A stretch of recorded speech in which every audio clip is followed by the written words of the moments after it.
Dear students, जैसा कि आपका लेक्चर नंबर 16, ये आपका लेक्चर नंबर 16 है और आपका हमने लेक्चर नंबर 13, 14, 15 में आपको पॉल्यूशन समझाया था कि पॉल्यूशन क्या होता है। उसी का ही थोड़ा पार्ट्स है लेक्चर नंबर 16 में कि हरित गृह प्रभाव यानी ग्रीन हाउस इफेक्ट। कौन सा? Green house effect. आप ये सभी जानते हैं कि ग्रीन हाउस इफेक्ट क्या होता है, यानी हरित गृह प्रभाव क्या होता है। इसको हम आपको लेक्चर नंबर 16 में आपको क्लियर करते हैं।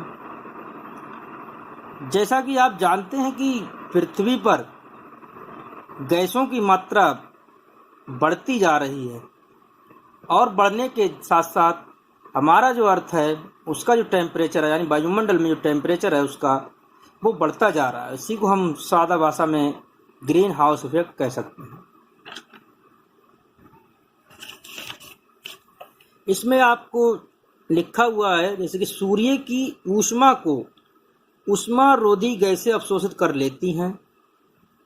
इसमें लिखा है कि सूर्य की ऊष्मा को ऊष्मारोधी गैसें अवशोषित कर लेती हैं एवं शेष बची ऊष्मा को पुनः धरातल को वापस कर देती हैं।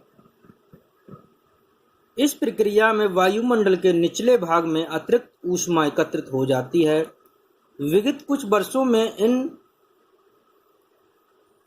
ऊष्मारोधी गैसों की मात्रा वायुमंडल में बढ़ जाने के कारण वायुमंडल के औसत ताप में वृद्धि हो गई है। उन्होंने कहा कि जो ऊष्मारोधी जो गैसें हैं उनकी मात्रा जो है वायुमंडल में बढ़ गई है, जिसके कारण वायुमंडल का जो टेम्परेचर है वो बढ़ता जा रहा है। वो क्या होता जा रहा है? कुछ वर्षों से देखा है आपने, गर्मी की जो मात्रा है वो ज़्यादा होती है और सर्दियों में सर्दी कम पड़ रही है।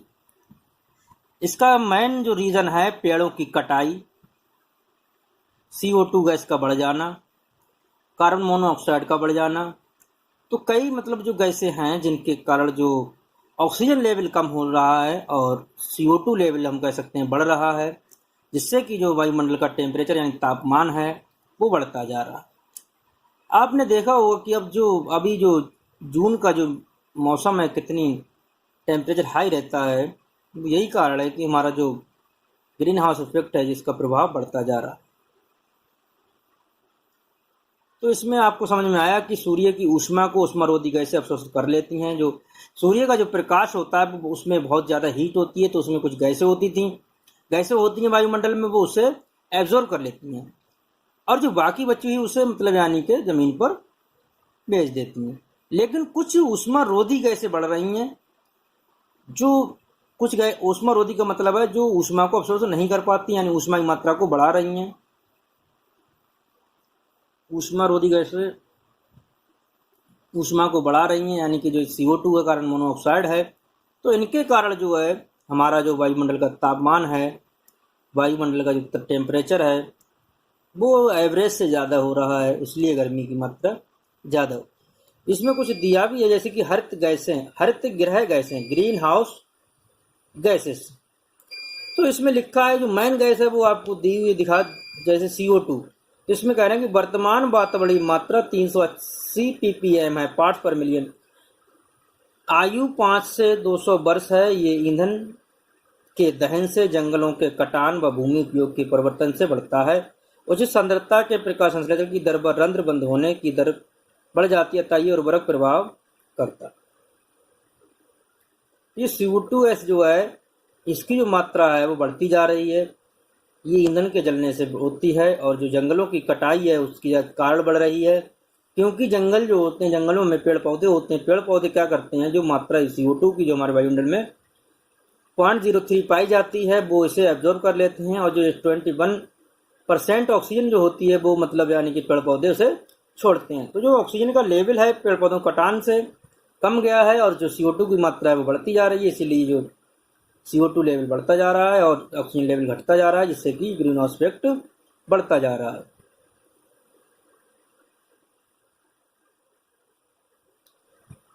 फिर आपका एक गैस है मीथेन गैस, इसे मीथेन भी कहते हैं। मीथेन लिखा हुआ है, ये मीथेन होती है CH4। ये आपका केमिस्ट्री का पोर्शन थोड़ा कह सकते हैं, इसमें जो गैसें होती हैं। कह इसमें लिखा हुआ है कि वर्तमान वातावरणीय मात्रा 1750 ppb पार्ट्स पर बिलियन। ये क्या है, एक होता है मिलियन, एक होता है बिलियन। जो इंटरनेशनल जो नंबर्स होते हैं उसमें बिलियन और मिलियन होता है, जो इंडियन नंबर होते हैं वो लाख और करोड़ होता है। तो आपका ये बिलियन में दिया है पार्ट्स पर बिलियन, और उसमें वो है पार्ट्स पर मिलियन, ppb। तो वर्तमानी वातावरणीय मात्रा कर सकते 1750। इसमें लिखा है कि मीथेनोजेनिक बैक्टीरिया मीथेन बनाकर यानी मेथेन गैस बनाकर हरित गृह प्रभाव को बढ़ाते हैं। मुख्य स्रोत स्वच्छ जब मवेशी आंतरिक किण्वन व चावल के पानी से भरे खेत हैं। हाँ, आपने देखा होगा जो मेथेन गैस जो होता है, मेथेन जो गैस निकलती है वो किससे निकलती है? एक तो जानवरों के जो डीग वगैरह, जो गोबर वगैरह होती है वगैरह, उससे निकलता है। मवेशियों के गोबर वगैरह से मेथेन गैस निकलती है। और आपने जो धान की कटाई होती है तो उसमें जो प्याज के जो फूले होते हैं, जो उसके जो गैस निकलती है वो मेथेन गैस निकलती है। और जी लिखा भी है कि इसमें जो चावल के पानी से भरे खेत हैं, जैसे जो खेतों में पानी होता है उससे जो गैस निकलती है, जो खेती होती है धान की खेती होती है उससे। तो इनकी जो मात्रा बढ़ने के कारण हमारा जो वायुमंडल का जो टेम्परेचर है वो बढ़ता जा रहा है, हम कह सकते हैं। इसलिए हमारी जो ग्रीन हाउस इफेक्ट बढ़ता जा रहा है। इसमें कुछ गैसें और भी दी हैं, जैसे वर्तमान बात जैसे N2O नाइट्रस ऑक्साइड, इसमें दिया है आपका नाइट्रस ऑक्साइड। इसमें लिखा है कि वर्तमान वातावरणीय मात्रा 316 ppb पार्ट्स पर बिलियन है। किसकी मात्रा? N2O की, कि इतने पार्ट्स में इतने %। इसका मीन्स ये होता है। मुख्य स्रोत कृषि, बायोमास दहन, नायलॉन उद्योग, नाइट्रोजन उर्वरक व ईंधन है। कहने का मतलब ये है जो N2O गैस है, नाइट्रस ऑक्साइड गैस है, ये किससे निकलती है? यानी जो कृषि वगैरह होती है तब निकलती है। बायोमास है, उस बायोमास के दहन से जलने से। नायलॉन उद्योग है, जहाँ पर जो नायलॉन वगैरह जो कपड़ा होता है, नायलॉन जो आपने सुना है, जिसे हम पॉलीमर यानी बहुलक कह सकते हैं, उसका जो मतलब वहाँ पर प्रोडक्शन होता है, बनता है, तब वहाँ पर N2O गैस निकलती है। N2O गैस निकलने के कारण वायुमंडल में जो पहुँचती है तो वो टेम्परेचर को हाई कर देती है। और नाइट्रोजन उर्वरक, जो नाइट्रोजन ये मतलब यानी जो हम कैसे खाद कह सकते हैं वह ईंधन है, उसमें ये N2O गैस निकलती है।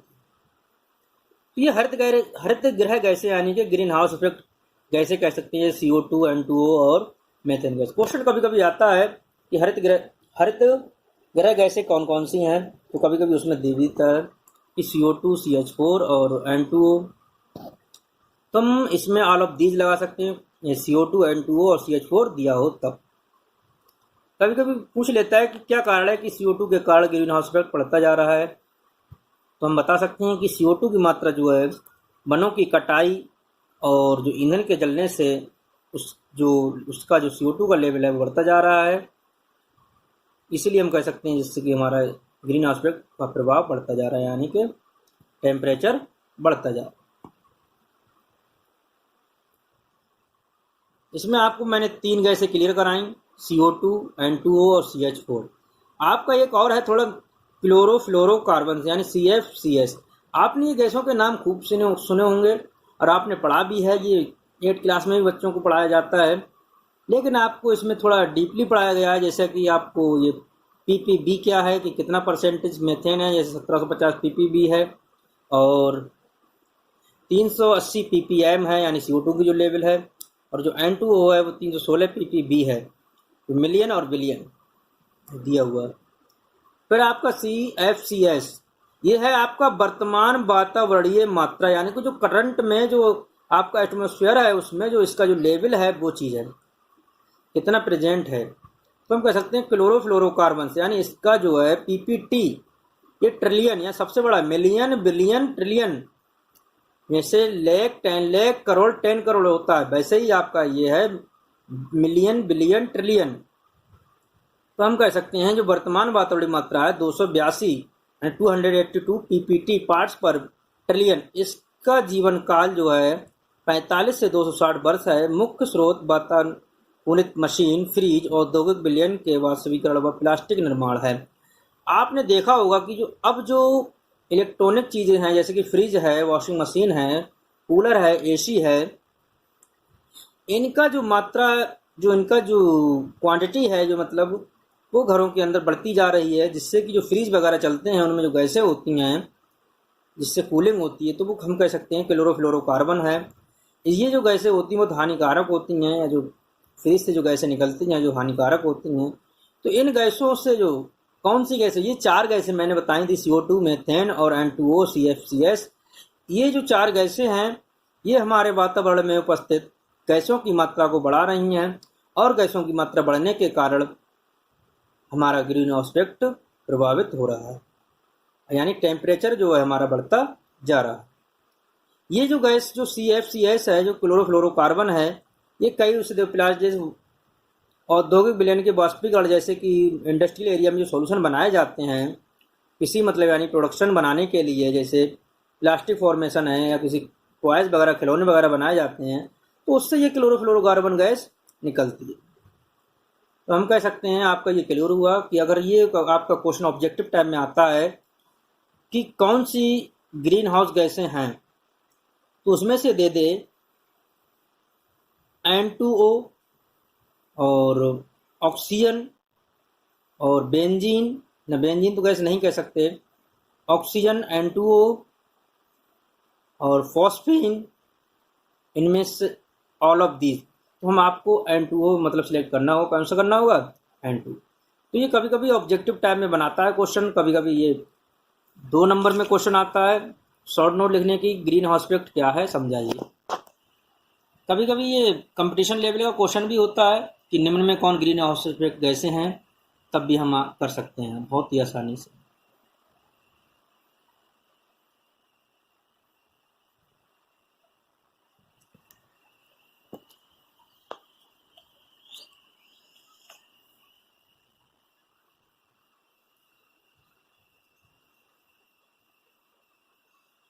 तो आपकी चारों गैसें क्लियर हुई ग्रीन हाउस इफेक्ट की, CO2, N2O और मीथेन और CFCS। इसी लेक्चर में हम आपको थोड़ा और पढ़ा रहे हैं कि ग्लोबल वार्मिंग।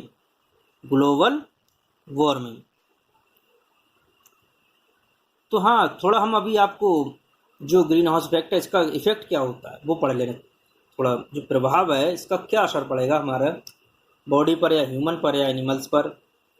तो हम कह सकते हैं अगर जैसे कि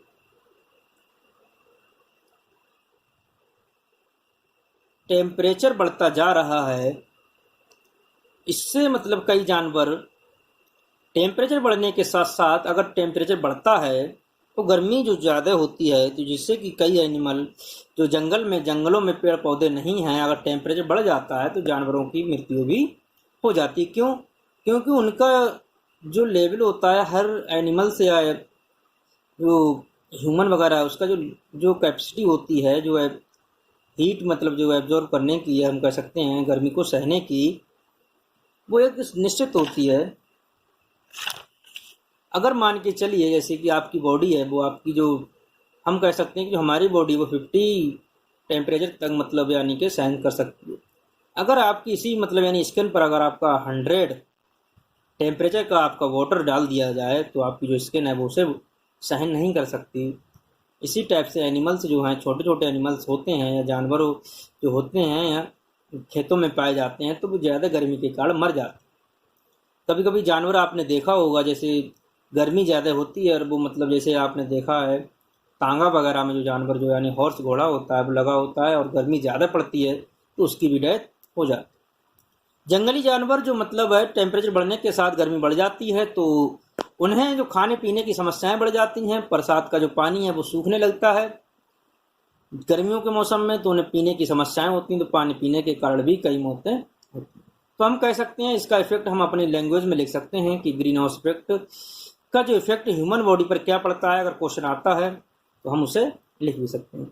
लेकिन क्वेश्चन यही आता है कि ग्रीन हाउस इफेक्ट क्या है, शॉर्ट नोट समझाइए बस, और इससे एक क्वेश्चन बना दिया जाता है कि कौन कौन सी गैसें होती हैं बस। जो आपका है ग्लोबल वार्मिंग, ग्लोबल वार्मिंग भी हम इसी कह सकते हैं, थोड़ा इससे रिलेटेड है, ज़्यादा कुछ नहीं है, इसी से रिलेटेड है। ये सारा पॉल्यूशन में आ जाता है, ये पॉल्यूशन का ही पार्ट्स है कि ग्लोबल वार्मिंग क्या है, एसिड रेन क्या है और ग्रीन हाउस इफेक्ट क्या है। तो हम ग्लोबल वार्मिंग को भी समझते हैं, ये भी एक नंबर का क्वेश्चन है, और कभी कभी शॉर्ट नोट में भी क्वेश्चन पूछ लेता है, इसी से भी कभी ऑब्जेक्ट क्वेश्चन भी बनता है। जैसा कि इसमें लिखा है कि धरातलीय वातावरण एवं समुद्र के औसत तापमान में हुई वृद्धि को ग्लोबल वार्मिंग कहते हैं। हाँ देखिए, इसमें कहा कि धरातलीय वातावरण एवं समुद्र के औसत तापमान में जो उसका जो टेम्परेचर है उसमें भी मतलब यानी कि जो देखा गया इंक्रीज हुआ उसका टेम्परेचर, तब हमने उसे क्या कहा, ग्लोबल वार्मिंग कहते हैं। इसमें लिखा है कि 19वीं शताब्दी के अंत में वातावरण में CO2 की सांद्रता बढ़ने के कारण वातावरणीय तापमान में भी वृद्धि हुई है। इसका मुख्य कारण कोयले, तेल तथा प्राकृतिक गैस जैसे ईंधनों की का ऊर्जा के लिए जलना है। नेचुरल गैस, ईंधन, कोयले और तेल, ये CO2 हमने बताया था कि जो CO2 जो गैस है वो बहुत ही मेन गैस है, तो ग्रीन हाउस इफेक्ट और ग्लोबल वार्मिंग के लिए बहुत ही ज़्यादा इम्पोर्टेंट है। तो CO2 लेवल जो अगर बढ़ता है तो समझिए आपका जो अर्थ का टेम्परेचर, जो वायुमंडल का टेम्परेचर है वो ऑटोमेटिकली बढ़ जाएगा।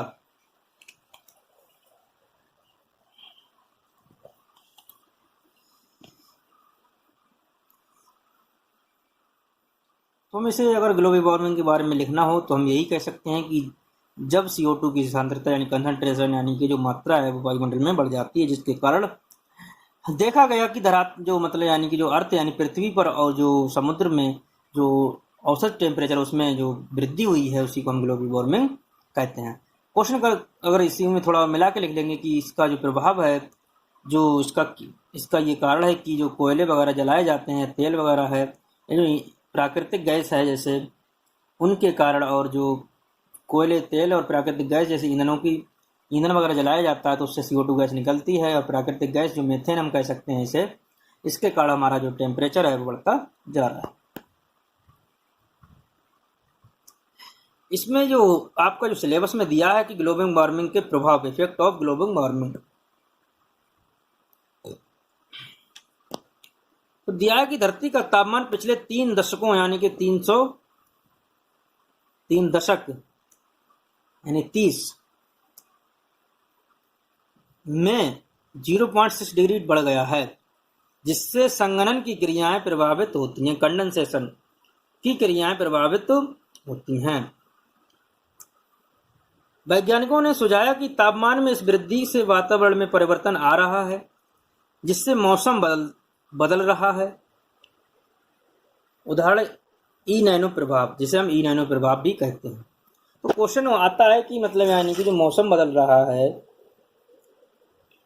वो हम कह सकते हैं जो मौसम में परिवर्तन होता है, कभी आपने देखा होगा कभी कभी सूखा होता है, कभी कभी बरसात बहुत होती है, ये सब ये वायुमंडल में गैसों का बढ़ना और ये टेम्परेचर का बढ़ना, ये सब इसी के कारण है, मौसम परिवर्तन है। कभी कभी आपने देखा है कि जून के महीने में बहुत ज़्यादा गर्मी होती है, और जो उधर अक्टूबर नवंबर में भी बहुत गर्मी होती है, जैसा कि अगर सीजन होता है सर्दियों का फिर भी उसमें गर्मी पड़ती है। तो यही कारण है कि हमारा जो वायुमंडल है उसका टेम्परेचर बढ़ जाता है, जिससे कि हम सर्दी कम होती है। तो 3 दशकों में ये नोट भी किया गया कि 0.6 डिग्री टेम्परेचर बढ़ गया है। इसी से हम अगर जो साइंटिस्ट लोगों ने इसे मतलब यानी कि सुझाव भी दिया कि मतलब यानी क्या होता है, तो ये लिखा है कि ई नीनो प्रभाव क्या है। क्वेश्चन आता है कि ग्लोबल वार्मिंग के कारण कितना टेम्परेचर बढ़ गया है, तो हम कह सकते हैं कि 0.6 डिग्री टेम्परेचर बढ़ गया है। ये आपका है ई नीनो ये पूर्वी प्रशांत महासागर की सतह के तापमान में अत्यधिक वृद्धि है। हाँ, जो प्रशांत सागर है पूर्व साइड में, उसका जो सरफेस एरिया है, उसके जो टेम्परेचर है उसमें वृद्धि हुई है। इस दौरान गर्म पानी का प्रवाह पूर्व की ओर होता है, जिससे जलीय जंतुओं के रंग व जीवन को हानि होती है। ये प्रवासी पक्षियों, मछलियों के मार्ग बदले जाने के कारण है तथा ये अचानक बरसात व सूखे का भी कारण है, अतः ये जैव विविधता खत्म करने का एक कारक है। इसके कारण बर्फ पिघलती है, जिससे समुद्र तल में वृद्धि होती है। आपने ये ई नीनो इफेक्ट पढ़ा कि जैसे अगर टेम्परेचर बढ़ेगा तो जो बर्फ वगैरह है, जो बड़े बड़े जो बर्फ के जो हम कह सकते हैं टीले वगैरह कह सकते हैं या द्वीप वगैरह कह सकते हैं, जैसे वहां पर बर्फ पिघलती है तो उसका जो लेवल है सागरों का बढ़ जाता है। जैसा कि इसमें लिखा है, नोट दिया हुआ है कि गंगोत्री हिमखंड ग्लोबल वार्मिंग के प्रभाव से ही पिघल रहा है। गंगोत्री हिमखंड कह सकते हैं उत्तराखंड में जो गंगा वगैरह है उसका जो हिमखंड यानी बर्फ का जो चट्टान कह सकते हैं, बर्फ की चट्टान, वो ग्लोबल वार्मिंग के कारण पिघल रही है। क्वेश्चन ये भी आ जाता है कि गंगोत्री हिमखंड वो है वो किसके कारण पिघल रहा है, तो हम कह सकते हैं ग्लोबल वार्मिंग के कारण पिघल रहा है। ये क्वेश्चन कभी कभी ये भी आ जाता है कि ई नीनो इफेक्ट क्या है, तो हम कह सकते हैं कि जो, फिर एक बार समझ लीजिए ई नीनो इफेक्ट ये बहुत वेरी वेरी इंपॉर्टेंट है। कभी कभी आपका जो कंपटीशन वगैरह लेवल का जो एग्ज़ाम होता है, जैसे पैट का एग्ज़ाम है, TCS IAS का है, इसमें भी ई नीनो इफेक्ट पूछ लेता है। टेट सुपर टेट है, कई मतलब कंपटीशन है। जैसे ई नीनो ये पूर्वी प्रशांत महासागर, आपका जो सागर है प्रशांत महासागर की सतह के तापमान में अत्यधिक वृद्धि है, उसका जो टेम्परेचर उसमें वृद्धि हुई है। इस दौरान गर्म पानी का प्रवाह पूर्व की ओर होता है। गर्म जो पानी हो जाएगा, अगर टेम्परेचर ज़्यादा हो तो गर्म पानी होगा, जिससे जलीय जंतुओं के रंग व जीवन को हानि पहुंचती है। जैसे अगर गर्मी ज़्यादा पड़ती है तो जो आपने देखा होगा आपकी जो स्किन है अगर वो आपकी चेंज हो जाती है। तो जल में जंतु रहते हैं, अगर गर्म पानी हो जाएगा तो उसमें जो जलीय जंतु जैसे मछलियां हैं और भी जानवर हैं तो वो भी मर जाते हैं, तो कहने हानि होती है। तो ये प्रवासी पक्षियों, जैसे प्रवासी पक्षी का मतलब है जैसे ठंडे एरिया के जो पक्षी मतलब यानी गर्मी में आ जाते हैं, तो अगर गर्मी वाली जगह से उड़कर वो ठंडी एरिया में पहुंच जाते हैं, जैसे प्रवासी के पक्षी कह सकते हैं। मछलियों के मार्ग बदल जाने के कारण है तथा ये अचानक बरसात व सूखे का भी कारण है। अगर अचानक बरसात नहीं होती, सूखा हो जाता है तो टेम्परेचर बढ़ जाएगा, तो जिससे कि पानी का तापमान भी बढ़ जाता है। अतः ये जैव विविधता खत्म करने का एक कारक है। बायोडाइवर्सिटी जिसे हम कह सकते हैं, उसका भी एक कारण है। इसके कारण बर्फ पिघलती है, ग्लोबल वार्मिंग का ईनियन इफेक्ट है। बर्फ पिघलती है जिससे समुद्र तल में वृद्धि होती है। समुद्र तल का मतलब यानी कह सकते हैं बर्फ पिघलेगी तो लेवल बढ़ेगा। इसी में आपका एक थोड़ा पॉइंट है, ये आपके जो 3 पॉइंट मैंने पढ़ाना है मुझे, green house effect, global warming और एसिड रेन। इस पर वेरी वेरी शॉर्ट नोट या शॉर्ट नोट कभी कभी पूछता है, इसी से क्वेश्चन ऑब्जेक्टिव बनाता है, एक एक नंबर का वेरी शॉर्ट क्वेश्चन बनता है। तो एसिड रेन अम्लीय वर्षा यानी अम्ल वर्षा कह सकते हैं। तो आप सभी जानते हैं जो अम्ल क्या होते हैं, अम्लों का राजा कौन है, अम्ल क्या होते हैं। अम्ल का मतलब है जैसे जिसमें H+ आयन होते हैं, जैसे H2SO4, HNO3, CH3COOH, HCOOH, CH3COOH, formic acid. तो जो अम्लीय वर्षा इसमें जो मैन है वो नाइट्रिक अम्ल है। ये हम आपको समझा रहे हैं, कह रहे हैं कि ये एक वर्षा है जो अम्लीय प्रकृति की होती है। सामान्य वर्षा जल की pH 7 होती है, और परंतु अम्लीय वर्षा के जल की pH 5.7 के लगभग होती है। लगभग होती, क्योंकि इसमें जो कार्बनिक अम्ल होता है अतः इसमें हाइड्रोजन आयन अधिक होते हैं तथा इसका पीएच कम होता है। इसका पीएच कम हो। देखिए ये क्वेश्चन बहुत वेरी वेरी इंपॉर्टेंट पूछा। वो कहता है कि सामान्य वर्षा जो जल है, वर्षा का जो जल है उसका जो पीएच है उसका लेवल कितना होता है, पीएच लेवल 7, यानी वो न्यूट्रल यानी उदासीन होता है। लेकिन जो अम्लीय वर्षा है उसका पीएच मान 5.7 होता है। हम जानते हैं, सभी जानते हैं, हमने आपने केमिस्ट्री पढ़ी होगी, आपने ये पढ़ा हुआ है आपका सबका, कि जो 7 से कम होता है वो अम्लीय होता है, जो 7 से ज़्यादा होता है वो क्षारीय होता है। जितना 7 से कम होगा उतना ज़्यादा अम्लीय होगा, जैसे 1 या 2 ये ज़्यादा वेरी वेरी कह सकते हैं, मतलब यानी कि अधिक अम्लीय, स्ट्रॉन्ग एसिड जिसे हम कह सकते हैं। तो हमने इसमें पढ़ाया कि ये एक वर्षा है जो अम्लीय प्रकृति की होती है। सामान्य वर्षा का जो जल है वो पीएच 7 होता है, लेकिन जो अम्लीय वर्षा है उसका पीएच 5.7 होता है, क्योंकि इसमें जो पीएच है उसमें जो हाइड्रोजन आयन सांद्रता है वो अधिक होती है। तो इसमें लिखा है कि इसका पादप जंतुओं, जलीय जीवन व इमारतों पर प्रतिकूल प्रभाव पड़ता है। हम कह सकते हैं जो इसका जो पीएच लेवल जो कम है, जो यानी कि जो पीएच लेवल है 5.7 यानी कि ये अम्लीय है, यानी कि 7 से कम है तो अम्लीय है। इसका जो प्रभाव होगा हम सादा भाषा में कह सकते हैं, फिजिकल अगर इसकी जो क्वालिटी देखी जाए तो खट्टे कह सकते हैं, यानी कि जो अम्ल से हमें मतलब यानी स्किन पे जो मतलब यानी खुजली जिसे कहते हैं। इसका प्लांट जंतुओं, जलीय जीवन व इमारतों पर इफेक्ट पड़ता है। अम्ल वर्षा मुख्यतः SO2 व NO द्वारा होती है। SOX का मतलब यहाँ पर है कि SO2 भी हो सकता है, SO3 भी हो सकता है। NO यानी नाइट्रोजन ऑक्साइड होती है, जो अम्ल के अणुओं से क्रिया करके अम्ल बनाते हैं। तो पश्चिमी वर्जीनिया व USA में 1.5 pH की अम्ल वर्षा नोट की गई है। देखिए कितना हार्ड मतलब यानी एसिड वहाँ बरसता होगा। USA आप जानते हैं, पश्चिमी वर्जीनिया व USA में 1.5 pH की अम्लीय वर्षा नोट की गई है। ये बहुत वेरी वेरी इंपॉर्टेंट क्वेश्चन है कि USA में कितने अम्लीय वर्षा नोट की गई है। तो 1.5 जो हमारे नॉर्मल जो हम कह सकते हैं तो 5.7 या 5 से लेकर 6 तक होती है, लेकिन जो नोट करने वाला जो पॉइंट है इसमें पश्चिमी वर्जीनिया व USA में पश्चिम साइड में है। इसमें थोड़ा इसी का ये पॉइंट है कि अम्ल वर्षा द्वारा त्वचा कैंसर होता है।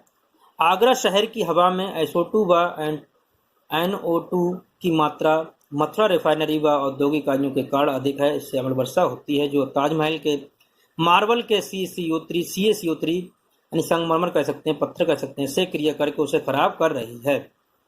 हाँ, जो चमक जो ताजमहल की है वो कम हो रही है, वो उसका कारण यही है कि अम्लीय वर्षा के कारण ताजमहल की जो चमक है वो कम हो रही है। इसका क्या कारण है? इसका मेन कारण यही है कि जो आगरा शहर है, शहर की जो हवा में SO2 व NO2 की मात्रा, वो मथुरा जो रिफाइनरी है वहाँ पर जो औद्योगिक जो लगा हुआ है, जो फैक्ट्री लगी हुई है मथुरा रिफाइनरी व औद्योगिक जो है उसका कारण यही है कि जो मथुरा जो और जो आगरा है वहाँ की जो डिस्टेंस है वो पास में है। तो जो मथुरा रिफाइनरी से जो SO2 गैस और NO2 गैस निकलती हैं तो ये दोनों आपस में रिएक्शन नहीं करके हवा में और बरसात में जो मतलब वर्षा के साथ में जो अम्ल के रूप में ज़मीन पर आती हैं, तो जो अम्लीय वर्षा होती है उसके कारण जो ताजमहल का जो पत्थर यानी मार्बल यानी संगमरमर कह सकते हैं, जो CaCO3 कह सकते हैं, जो उससे रिएक्शन करके उसको खराब कर रहे हैं। क्योंकि एसिड की जो रिएक्शन होती है जो CaCO3 से, तो तब उसका जो चमक होती है जो कम होती है। तो अम्लीय वर्षा बहुत आपको क्लियर समझ में आया होगा कि क्या कारण है कि अम्लीय वर्षा किस कारण होती है, कहाँ पर कितनी हुई है, और इसका जो pH वैल्यू है वेरी वेरी इंपॉर्टेंट क्वेश्चन है कि क्वेश्चन पूछता है कि अम्लीय वर्षा का pH मान कितना होता है। तो हम कह सकते हैं 5.7। पूछता है कि सामान्य वर्षा का जो जल है उसका pH मान कितना होता है, 7 यानी उदासीन होता है। कभी कभी ये क्वेश्चन पूछ लेता है कि USA में और वर्जीनिया में कितने अम्लीय वर्षा नोट की गई है, तो 1.5। कभी कभी क्वेश्चन पूछता है कि ये किन गैसों के कारण होती है, तो SO2 और NOx यानी SO2 SO3 NO2 NO के कारण होती है। तो पूछ लेता है कि इसमें कौन कौन से अम्ल बनते हैं, तो H2SO3, H2SO4 और HNO3 जैसे एसिड बनते हैं। और ये एसिड मतलब यानी कि बरसात के कारण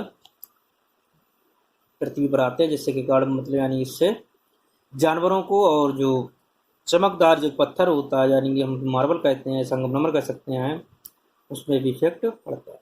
इससे जो त्वचा कैंसर जो आपको अगर आपने मतलब यानी कि जो एसिड रेन जो पहली वर्षा होती है और आपने उसमें नहा लिए, जैसे छोटे छोटे बच्चों को देखा होगा गर्मियों के मौसम में पहली वर्षा होती है, घरों से निकल जाते हैं नहाने के लिए, तो आपका उनको जो घमौरियाँ वगैरह जैसी स्किन पे आपको दिखाई देता है, जो आपको उनमें खुजली वगैरह जो होती है स्किन पे, वो यही कारण है, इसके कारण होती है। हम आपको सिंपली लैंग्वेज में समझा दिया कि होता क्या है, ये इसका इफेक्ट क्या है, क्या होता है, क्यों होता है और क्या कारण है इसके कारण जो ताजमहल की चमक कम कम होती जा रही है। कभी पूछ लेता है कि क्या कारण है कि जो ताजमहल की जो चमक है, जो शाइनिंग है, वो कम क्यों होती है, तो इसी कारण यानी अम्लीय वर्षा का। तो इस लेक्चर में हमने आपको लेक्चर नंबर 16 में आपको हमने ग्रीन हाउस इफेक्ट और ग्लोबल वार्मिंग और एसिड रेन आपके क्लियर